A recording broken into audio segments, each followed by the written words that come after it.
కంగువ మరియు matka date box office collections ఏంటో చూద్దాం. దీంతో కంగువాకు 195 కోట్ల షేర్, 390 కోట్ల గ్రాస్ వసూళ్ల బ్రేక్ ఈవెన్ టార్గెట్ను నిర్దేశించారు. భారీ అంచనాల నేపథ్యంలో ఈ సినిమాను ప్రపంచవ్యాప్తంగా సుమారుగా 6,000 స్క్రీన్లలో రిలీజ్ చేశారు. అందుకు తగ్గట్లుగానే అడ్వాన్స్ బుకింగ్స్ కూడా భారీగా జరిగాయి. అయితే ఈ ఏడాది విడుదలైన తమిళ చిత్రాల్లో ఓపెనింగ్స్ విషయంలో ఇళయ దళపతి విజయ్ నెంబర్ 1 ప్లేస్ను కంగువా టచ్ చేయలేకపోయింది.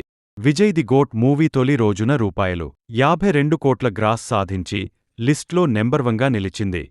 కానీ కంగువ బాక్సాఫీస్ కలెక్షన్ డేటు సూర్య పీరియాడికల్ డ్రామా భారీ పతనం. భారతదేశం అంతటా కేవలం 9 కోట్లు సంపాదించింది.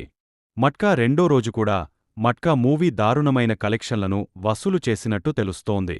ఇండియన్ బాక్స్ ఆఫీస్ వద్ద కేవలం ₹70 లక్షల మాత్రమే వసూలు చేసినట్లు సమాచారం.